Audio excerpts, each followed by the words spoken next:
On est chez qui ici, tu disais? Chez un étudiant que je connais, qui se prend un peu pour Raskolnikov, justement. Oh, on est un peu à l'étroit, mais ça ira. Cette fois-ci, on voudrait vous proposer de lire le chef-d'œuvre des chefs-d'œuvre. Le livre dont même Voldemort ne prononce le nom qu'avec respect et qui vous appelle du tréfonds des âges sur la musique de 2001, l'Odyssée de l'espace, même si vous avez toujours remis sa lecture à plus tard, parce qu'après tout, il fait quand même plus de 1000 pages.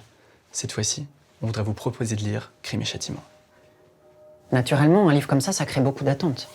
Et même pour nous. Au point que, pendant des années, je me suis sentie observée par ce double volume de Crime et Châtiment qui traînait sur mon étagère, un peu comme si la culpabilité du personnage principal était tellement contagieuse qu'elle m'étouffait moi-même tant que je ne l'avais pas ouvert. C'est dire le pouvoir spirituel de ce roman. Alors maintenant que Nicolas et moi sommes enfin passés de l'autre côté de la rivière, on vous tend une belle et grande planche pour vous aider à traverser, parce qu'il y a tellement de choses qu'on aurait aimé savoir avant. Parce que ça vaut vraiment le coup de se plonger dans ce roman, absolument ébouriffant, rempli de vie et excitant. Au fond, Crime et Châtiment, c'est une enquête policière, avec des personnages qui sont tellement denses, des scènes qui sont tellement marquantes, et un tel mélange de grotesque et de beauté qu'on se croirait devant une pièce de Shakespeare. Crime et Châtiment, c'est le livre qui sera toujours plus que ce qu'on pourra en dire. Alors souhaitez-nous bonne chance, parce qu'on n'a que 15 minutes devant nous.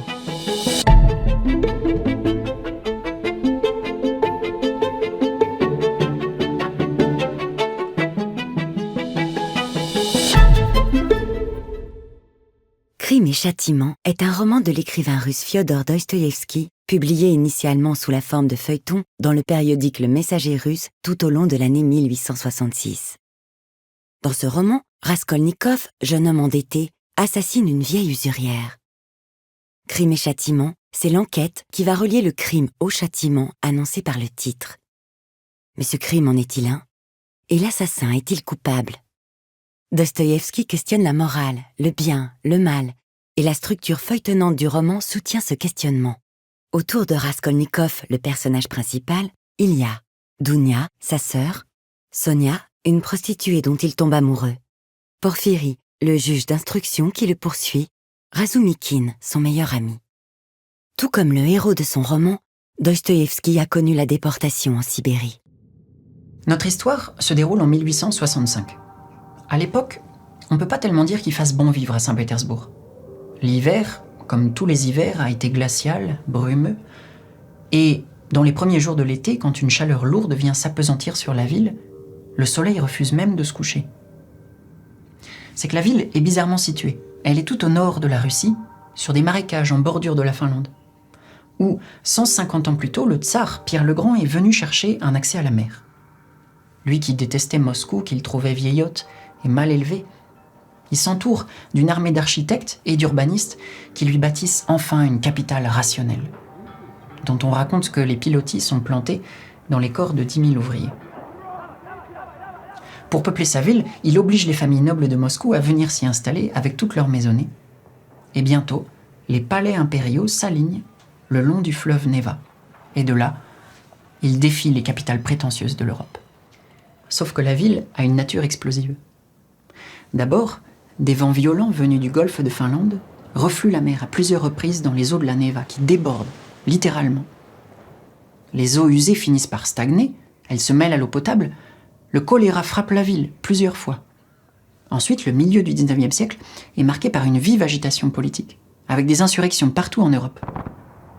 En Russie, c'est à Pétersbourg qu'ont lieu les mutineries, les coups d'État, les attentats, pour contester notamment que des millions de paysans sont astreints au servage, qui est une forme d'esclavage un peu moins inhumaine. Sauf que, en 1861, donc 4 ans avant notre histoire, quand un tsar nouvellement couronné accepte d'abolir le servage, mais sans offrir de réelles perspectives aux anciens serfs, une bonne partie d'entre eux fait irruption à Pétersbourg pour y chercher en vain du travail. Alors, à l'été 65, dans une chaleur accablante, dans la puanteur des marais, dans le tumulte et le coude à coude, une foule de paysans, de mendiants, de prostituées, d'étudiants fait face à une élite aveugle de riches, de fonctionnaires, d'officiers.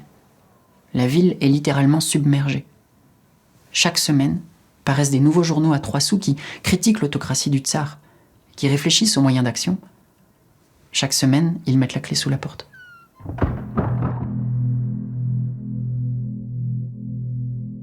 Au début du mois de juillet, par une chaleur torride, le soir venu, un jeune homme quitta le cagibi qu'il sous-louait ruelle S, sortit sur le trottoir et lentement, comme pris d'indécision, se dirigea vers le pont K. Les lecteurs du fameux journal dans lequel Fiodor Dostoïevski publie ce premier chapitre habitent eux aussi dans les environs. Ils connaissent bien la ruelle et le pont. Ils connaissent bien l'ambiance moite de la place au foin, les pas des passants qui remuent la poussière, les tavernes pleines à craquer.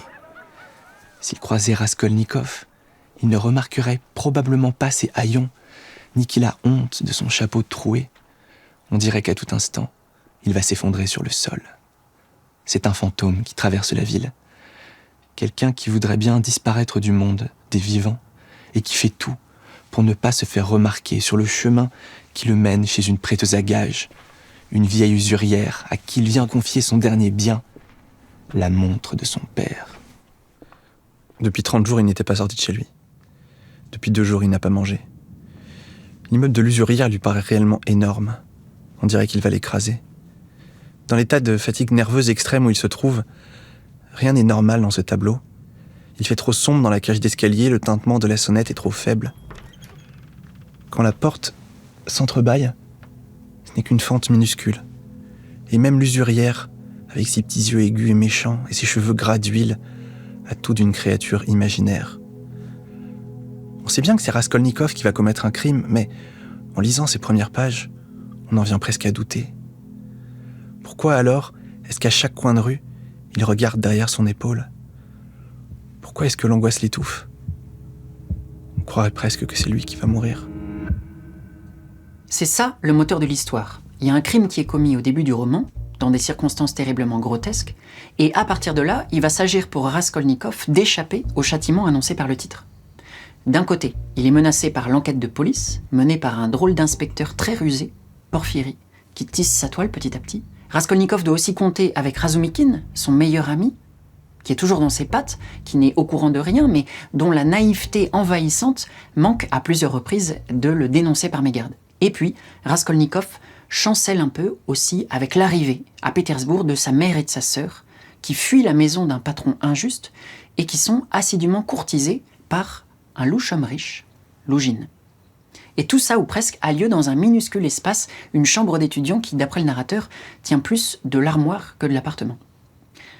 Au point que, bientôt, il y a un étrange décalage qui se fait jour. On n'est plus tellement sûr de savoir si Raskolnikov a vraiment envie d'échapper à la police. Ou disons que il a plus tellement l'air de savoir pourquoi il a tué.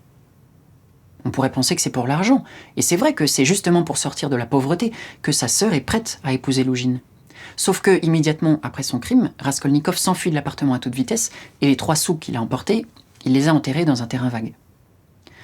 En fait, à mesure que les lecteurs de Crime et Châtiment découvrent les chapitres dans le journal, ils comprennent que Dostoïevski s'attaque à une des questions essentielles qui agite Saint-Pétersbourg à l'époque, et qui est « le crime existe-t-il » Qui peut dire que telle action est légale ou illégale, et même morale ou immorale? C'est une question qui est loin d'être théorique parce qu'elle est posée franchement par celles et ceux qu'on appelle à l'époque les nihilistes. C'est un terme qui a justement été popularisé dans leur journal par le fameux écrivain Tourguenieff. Les nihilistes, ce sont des activistes et des intellectuels qui ne reconnaissent aucune autorité, qui ne s'inclinent devant aucun principe, quel que soit le crédit dont jouisse ce principe. Alors, est-ce que Raskolnikov est un nihiliste ? Pour répondre à cette question, je voudrais faire un petit détour, parce que Dostoïevski lui-même a été une figure contestataire à un moment clé de sa vie, au point qu'il passera des années en prison. Alors, on vous raconte brièvement cette histoire parce qu'elle est essentielle pour comprendre qui est Dostoïevski et à quel point il a profondément l'expérience des grandes misères qu'il met en scène, celle du corps et celle de l'esprit. À l'époque, nous sommes en 1849. Il a 28 ans et sa vie ressemble déjà à un roman. Sa mère est morte quand il était encore enfant et on raconte que son père, un petit seigneur alcoolique, était si tyrannique avec ses serfs qu'ils l'ont assassiné. Pendant ses années d'études à Saint-Pétersbourg, il mène une existence très rude. Il est maigre, toujours fiévreux ou semblant l'être, et plus que tout passionné par le jeu. Non pas pour tenter sa chance, mais pour payer son loyer. Son premier livre, Les pauvres gens, lui vaut un peu de considération dans la scène littéraire de Pétersbourg. Mais il a une attitude tellement bizarre que ses collègues se mettent à l'appeler le chevalier à la triste figure. Dans ce contexte, alors qu'il fréquente l'un des nombreux groupes d'intellectuels qui se retrouvent pour parler de politique, et donc de socialisme et de littérature, Dostoïevski fait quelque chose qui va changer sa vie. Un soir, au cours d'une réunion, il décide de lire un texte. Jusqu'ici, rien d'anormal, c'est un avis de lecteur, mais le texte qu'il lit est une lettre qui attaque le tsar, l'église orthodoxe de Russie et la politique cruelle du régime. Comme on pouvait s'y attendre, et comme il s'y attendait peut-être lui-même, cette lecture publique remonte aux oreilles de la police, qui vient aussitôt l'arrêter avec 20 autres membres du groupe.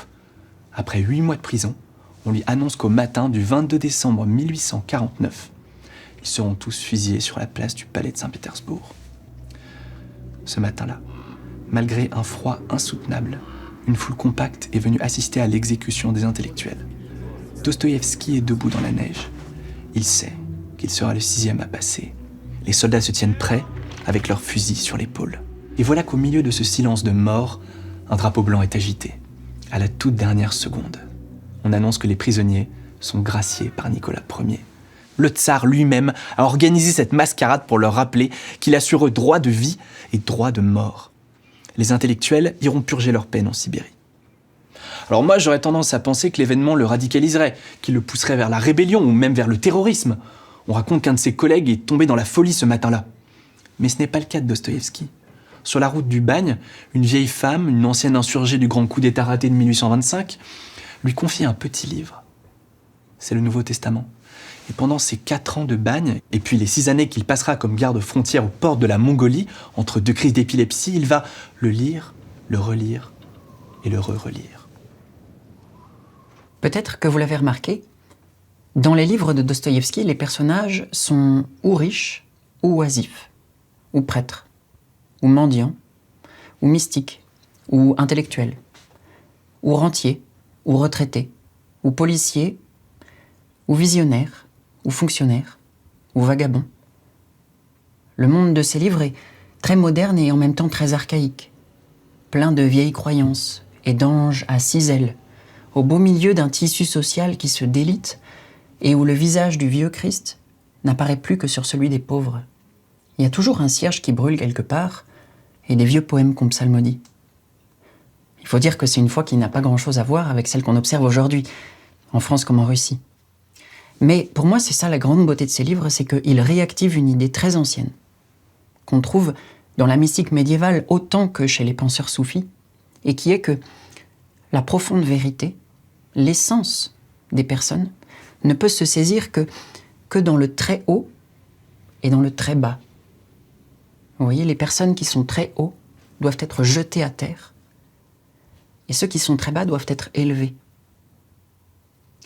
Vous n'aurez pas besoin d'aller très loin pour sentir ça. Dès le 2e chapitre, le récit de Marmeladov est absolument bouleversant.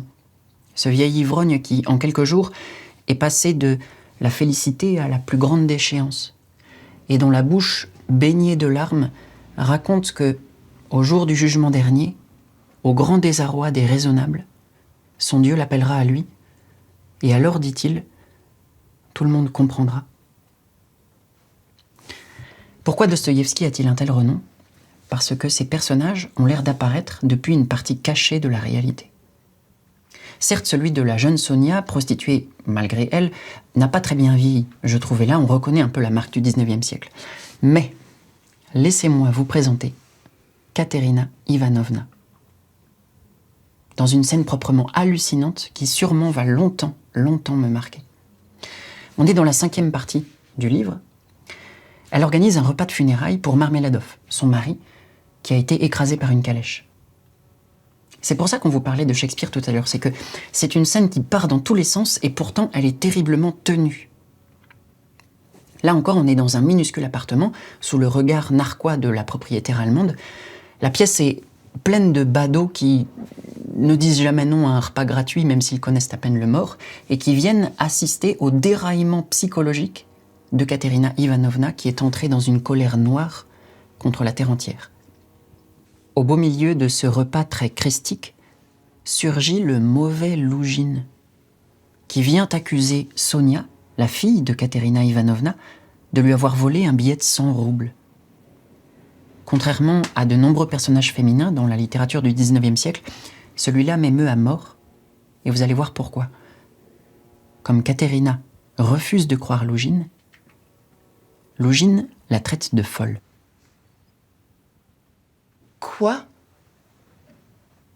Une folle? Moi? Je suis folle. Imbécile! Hurla Katerina Ivanovna.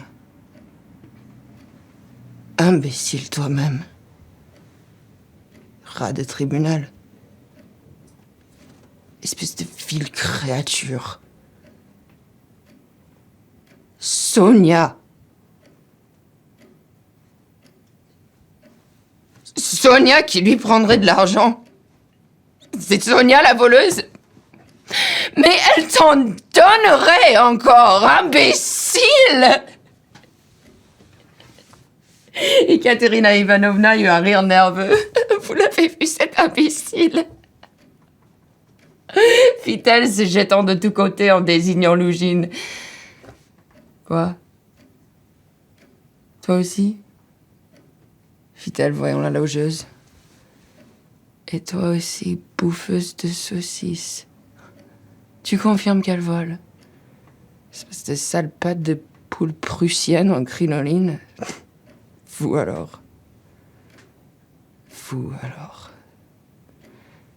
Mais elle n'est même pas sortie de la chambre et dès qu'elle est rentrée de chez toi, elle s'est assise là, à côté de Rodion Raskolnikov. Fouillez-la. Si elle n'est pas sortie, donc, l'argent, elle doit l'avoir sur elle. Mais cherche donc! Cherche! Cherche! Seulement, si tu ne trouves rien, là, mon mignon, pardon. Mais tu vas en répondre. Tu vas en répondre chez le souverain lui-même, chez le tsar en personne. Je vais courir, me jeter à ses pieds tout de suite, là, aujourd'hui. Je suis seule au monde. Il m'en recevra. Tu penses qu'il m'en recevra pas? Oh, menteur. Que si j'y arriverais. C'est parce qu'elle est douce que tu comptais. C'est sur ça que tu comptais. Mais moi, mon vieux, j'ai encore toutes mes forces. Ça ne marchera pas. Mais cherche donc. Cherche. Va, cherche.